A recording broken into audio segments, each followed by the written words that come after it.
तो हेलो बच्चों, स्वागत है आपका आपके अपने YouTube channel maths by Abhishek sir में।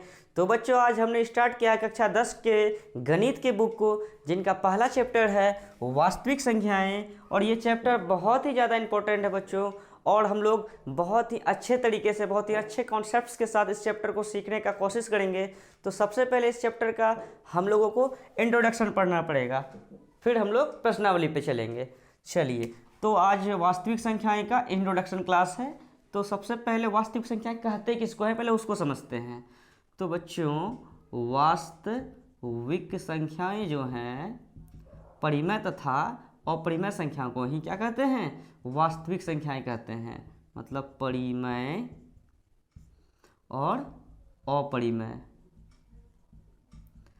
परिमेय संख्या और अपरिमेय संख्याएं के संग्रह को ही हम लोग वास्तविक संख्याएं कहते हैं। ठीक है, तो इनका परिभाषा हम इधर लिख देते हैं।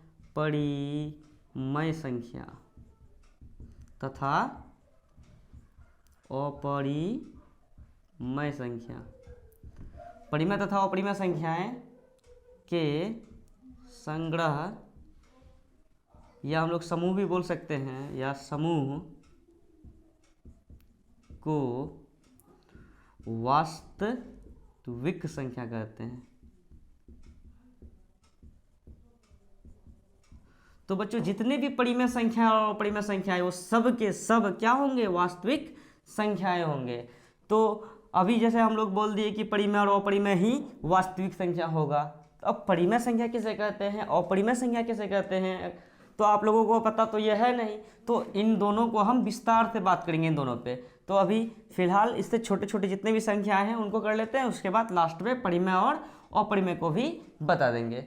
ठीक है बच्चों, तो चलिए पहले हम लोग जो है एक पहला पढ़ते हैं प्राकृतिक संख्या के बारे में। प्राकृतिक संख्या, इनका दूसरा नाम है बच्चों प्राकृत संख्या, या इनको पूर्ण धन संख्या भी बोल सकते हैं। पूर्ण धन संख्या बच्चों, इनको इंग्लिश में कहते हैं natural number, NATURAL, natural, NUMBER number. तो बच्चों, गिनती की संख्या को ही हम लोग प्राकृतिक संख्या कहते हैं। यानी जैसे 1 हो गया, 2 हो गया, 3 हो गया, 4, 5, 6, 7। बचपन में जो हम लोग गिनती नहीं करते थे, 1, 2, 3, 4, 5, 6, 7, 8, 9, 10, वही सब क्या कहलाएंगे, प्राकृतिक संख्या, प्राकृत संख्या या पूर्ण धन संख्या कहलाते हैं। और बच्चों, अगर आप लोगों को ऑब्जेक्टिव में पूछ ले कि सबसे छोटी प्राकृतिक संख्या या प्राकृत संख्या या पूर्ण धन संख्या क्या होती है, तो सबसे छोटी प्राकृतिक संख्या 1 होती है। अगर हम इसी प्राकृतिक संख्या में एक अगर 0 लगा दें तो वह संख्या बन जाता है पूर्ण संख्या। तो दूसरा हम लोग पढ़ते हैं पूर्ण संख्या। पूर्ण संख्या, ठीक है, मतलब प्राकृतिक संख्या क्या क्या है, 1 है, 2 है, 3, 4, 5, ये डॉट डॉट डॉट, ये जितने भी प्राकृतिक संख्या हैं, बस इसमें आगे में हम लोग शून्य लगा दिए। 0 लगा देने पे यह बन गया पूर्ण संख्या। कोई दिक्कत है बच्चों? अब अगर कोई पूछ दे कि सबसे छोटी पूर्ण संख्या, तो शून्य है। ठीक है, चलिए अब तीसरा नंबर, इसी पूर्ण संख्या में अगर हम लोग ऋणात्मक संख्या को सम्मिलित कर लेते हैं तो वह संख्या बन जाता है पूर्णांक संख्या। देखिए, पूर्णांक संख्या, जितने भी पूर्ण संख्या हैं 0, 1, 2, 3, 4, 5, 6 डॉट डॉट डॉट, इधर यही सब चीज़ किस में ले लीजिए, माइनस में। तो -1, -2, -3 डॉट डॉट डॉट, आगे जितने भी लेंगे वो सब के सब क्या हैं, तो पूर्णांक संख्याएं हैं। यानी पूर्ण संख्या में ऋणात्मक संख्या को सम्मिलित कर लेने पर पूर्णांक संख्या हम लोगों को प्राप्त होता है। यहाँ तक तो कोई दिक्कत नहीं होगा आप लोगों को बच्चों।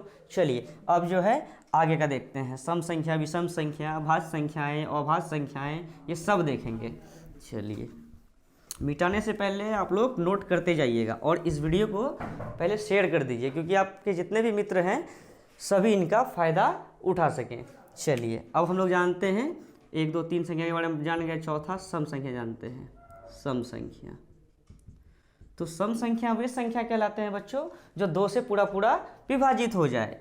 जैसे 2, 4, 6, 8, 10, अच्छा शून्य भी तो सम संख्या होगा, 10, 12 और डेढ़ी ले सकते हैं हम लोग। चलिए ये जितने भी हैं सम संख्या है, क्योंकि ये 2 से पूर्णतः विभाजित होंगे।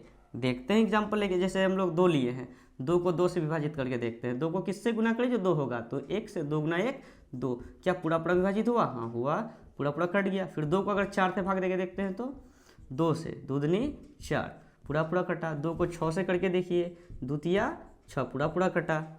उसी टाइप से अगर 2 को अगर हम लोग 0 से भाग देंगे तो 2 को किससे गुना करें जो 0 होगा, 2 को 0 से गुना करेंगे, 2 गुना 0 तो 0, पूरा पूरा कटा कि नहीं कटा। जो पूरा पूरा कट जाए तो वो कौन सी संख्या है, तो वो सम संख्या। ठीक है, चलिए अब जानते हैं विषम संख्या के बारे में। विषम संख्या, जो सम समझ गया वो विषम समझ जाएगा, क्योंकि इसी का उल्टा है।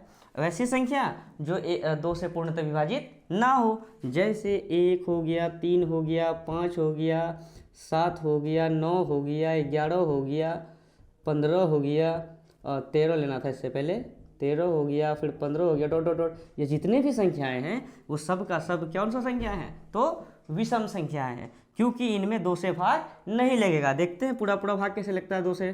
जैसे 2 भागा 1 करेंगे तो 2 को किससे गुना करेंगे, 1 होगा तो लगेगा नहीं। अच्छा 2 भागा 3 करते हैं, एक बार में कितना, 2 एकम 2 आया, कितना 1।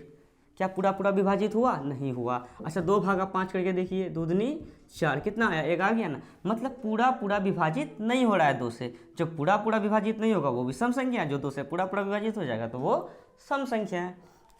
तो आप लोग सम विषम समझ गए। चलिए सम विषम हो गया।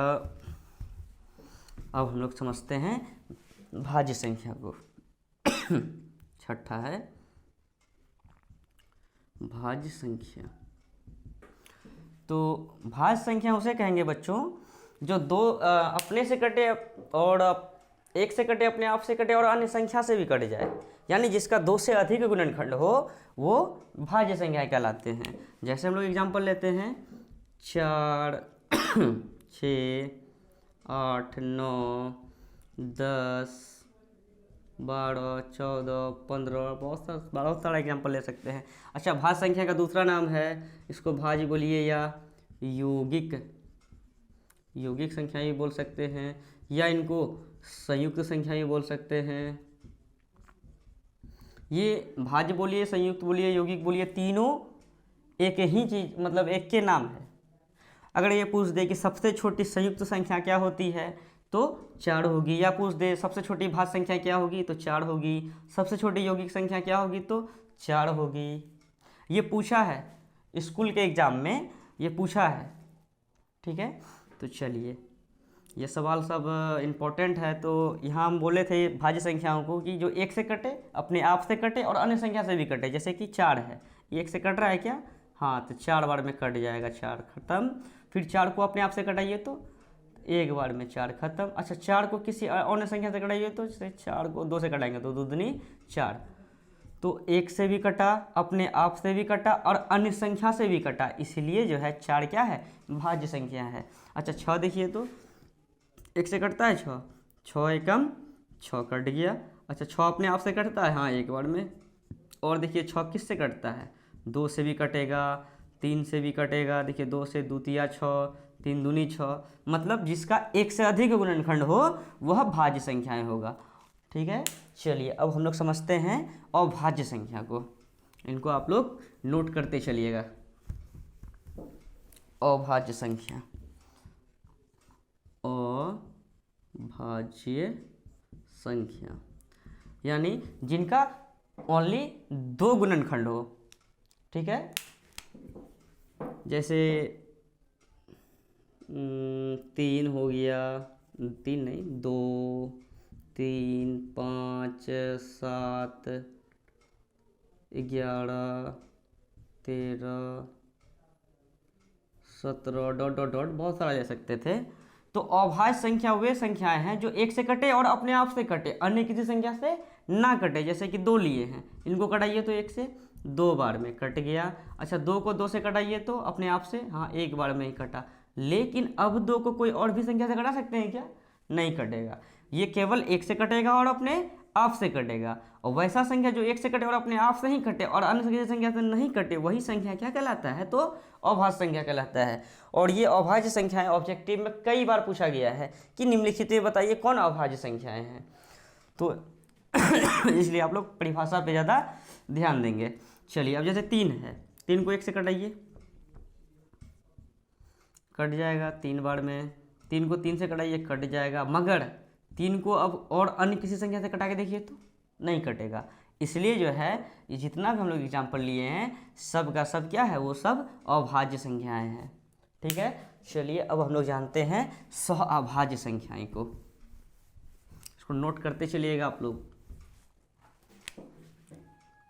9वां के 10वां होगा ये सहअभाज्य संख्याएं। तो बच्चों सहअभाज्य संख्याएं कैसे कहते हैं? मतलब जिन 2 या 2 से अधिक संख्याओं का HCF यानी मौसा एक हो, वह सहअभाज्य संख्या कहलाता है। ठीक है, एग्जाम्पल लेते हैं, अभी आप लोगों को समझ में आ जाएगा। जैसे 2,3 लेते हैं, 5,6 ले लिए, 2,3,7 ले लिए। ये जितने भी हैं ये सब के सब सहअभाज्य संख्या हैं। कैसे हैं बताते हैं। जिन 2 या 2 से अधिक, सबसे पहले 2 का एग्जाम्पल लिए, 2 से अधिक वाला भी एग्जाम्पल लिए, तो पहले 2 वाला समझ लेते हैं। जिन 2 या 2 से अधिक, तो 2 संख्या लिए हैं, 2 और 3 लिए हैं, तो 2 को लिख सकते हैं 2 गुना 1, 3 को लिख सकते हैं 3 गुना 1। तो यहाँ बोला है जिन 2 या 2 से अधिक संख्या का HCF कितना हो? 1 हो। हम लोग 7 या 8 क्लास में निकालने के लिए सीखे थे कि HCF कैसे निकालते हैं, जो दोनों में कॉमन हो। जैसे कि 2 को लिखें 2 गुना 1, 3 को लिखें 3 गुना 1, दोनों में कॉमन तो 1 है, तो HCF कितना हो गया? तो 1 हो गया। परिभाषा है कि जिन 2 या 2 से अधिक संख्या का HCF कितना हो? 1 हो, तो वह संख्या कौन सा संख्या कहलाता है? तो सहअभाज्य संख्या कहलाता है। तो इसलिए जो है ये 2,3 लिखे हैं, ये सहअभाज्य संख्या हो। जैसे 5 और 6 है, जैसे 5 को लिख सकते हैं 5 गुना 1, 6 को लिख सकते हैं 2 गुना 3, और कुछ कॉमन तो है नहीं, जैसे कि 1 लगा सकते हैं गुना में, तो 1 कॉमन है। और भी कुछ कॉमन है क्या? नहीं है, तो इसका भी HCF कितना आया? तो 1 आया। जब 5 और 6 का HCF 1 आया, तो जिन 2 या 2 से अधिक संख्याओं का HCF 1 हो, तो वह सहअभाज्य संख्या कहलाता है। अब ये लिए हैं 2, 3, 7, देखिए 2 को लिख सकते हैं 2 गुना 1, 3 को लिख सकते हैं 3 गुना 1, 7 को लिख सकते हैं 7 गुना 1। अब 3 संख्या दे दिया ना, तो तीनों में कॉमन देखेंगे, तो तीनों में कॉमन 1 ही है, तो HCF तो 1 हुआ। और जिन 2 या 2 से अधिक संख्या का HCF 1 आ गया, तो वह सहअभाज्य संख्या कहलाया। और ये भी पूछा है फाइनल एग्जाम में, कई बार पूछा है कि निम्नलिखित में बताइए कि कौन सहअभाज्य संख्याएं हैं। ये फाइनल एग्जाम में कई बार पूछा गया है बच्चों। तो चलिए आप लोग इसको नोट कर लीजिए। ठीक है, अब हम लोग जानते हैं परिमेय संख्या के बारे में, फिर हम लोग आराम से प्रश्नावली पे चलेंगे, क्योंकि इंट्रोडक्शन का क्लास पढ़ना बहुत ही ज़्यादा ज़रूरी होता है। अब जानते हैं परिमेय संख्या। परिमेय संख्या ये बहुत ही ज़्यादा इंपॉर्टेंट है, क्योंकि ये फाइनल एग्जाम में कई बार पूछा है, यहाँ से सवाल हर बार पूछता है। देखिए इसका परिभाषा पहले हम लोग लिख देते हैं। ऐसी संख्या जो P/Q के रूप का हो या व्यक्त की जा सके, परिमेय संख्या कहलाता है। ठीक है, जहाँ P और Q पूर्णांक हो और Q नॉट इक्वल टू 0। तो ये परिभाषा होता है परिमेय संख्या का। और जो परिमेय संख्या नहीं होगा तो वो अपरिमेय संख्या होगा। तो ऐसी संख्या जो p बटे q के रूप में हो, सॉरी यहाँ पे एक मिस्टेक हो गया है। ऐसी संख्या जो p बटे q के रूप में हो या व्यक्त की जा सके परिमेय संख्या कहलाता है, जहाँ p और q पूर्णांक हो और q नॉट इक्वल टू 0 हो। तो हम लोग एग्जाम्पल लेते हैं, जैसे 2/3 लिए। यहाँ बोला है ऐसी संख्या जो p बटे q के रूप में हो। अच्छा, p के स्थान पे 2 है, q के स्थान पे 3 है, बीच में है बट्टे, इसका मतलब ये 2/3 p बटे q के रूप में हो या व्यक्त की जा सके। जो p बटे q के रूप में नहीं होगा उनको हम लोग व्यक्त कर सकते हैं। देखिए ऐसे, जैसे 2 है, क्या यह p बटे q के रूप में है? क्या नहीं है। ऐसी संख्या जो p बटे q के रूप में हो, बट्टे के रूप में ये है नहीं है, के रूप में हो या व्यक्त की जा सके। अच्छा, इसके नीचे में हम लोग जैसे 2 है, इसके नीचे हम लोग कुछ नहीं तो क्या लगा सकते हैं? 1 लगा सकते हैं। किसी संख्या के नीचे में हम लोग 1 लगा सकते हैं, तो ये व्यक्त हो गया। तो ऐसी संख्या जो p बटे q के रूप में हो या व्यक्त की जा सके, ये p बटे q के रूप में नहीं था तो इसको p बटे q के रूप में व्यक्त कर दिए। क्या कहलाता है? परिमेय संख्या कहलाता है। कब? जब हाइट और लाइन को संतुष्ट कर देगा तब। देखिए 2/1 लिखे हैं तो p के स्थान पे 2 है, q के स्थान पे 1 है, ठीक है। यहाँ p के स्थान पे 2 था, यहाँ q के स्थान पे 3 था। तो यहाँ बोल रहा है जहाँ p और q क्या होना चाहिए? पूर्णांक संख्या होना चाहिए। तो पूर्णांक किसको कहते हैं हम लोग? अभी जस्ट अभी देखिए हम लोग, जैसे कि 0 है गया, 1 2 3 4 5 डॉट डॉट डॉट, इधर जितने भी आने वाली संख्या है सबका सब, जैसे -1 -2 -3 डॉट डॉट डॉट, ये सब का सब क्या है? पूर्णांक है। तो p और q के जगह पे पूर्णांक होना चाहिए। p के जगह में 3 है, q के जगह में p के जगह में 2 है, q के जगह में 3 है। 2 और 3 पूर्णांक नहीं है पूर्णांक। चलिए और इसमें देखते हैं, p के जगह में 2 है, q के जगह में 1 है। 1 और 2 पूर्णांक नहीं है क्या? है। और एक लाइन है जहाँ p और q पूर्णांक हो और q नॉट इक्वल टू 0 हो, मतलब q के स्थान पे 0 नहीं होना चाहिए। देखिए q के स्थान पे यहाँ क्या है? 3 है, 0 नहीं है। चलिए इस बात को सेटिस्फाई कर गया, इसलिए जो है 2/3 क्या है? एक परिमेय संख्या है, ठीक है। परिभाषा अगर आप अच्छे से समझ जाते हैं तो आराम से पकड़ लीजिएगा कौन परिमेय है कौन अपरिमेय है। जैसे कि 2 लिखे हैं, 2/1 लिख दिए हैं, तो p के स्थान पे 2 है, q के स्थान पे 1 है, इसका मतलब 2 1 पूर्णांक है। और बोला है q नॉट इक्वल टू 0, मतलब q के स्थान पे 1 है, 0 तो नहीं है।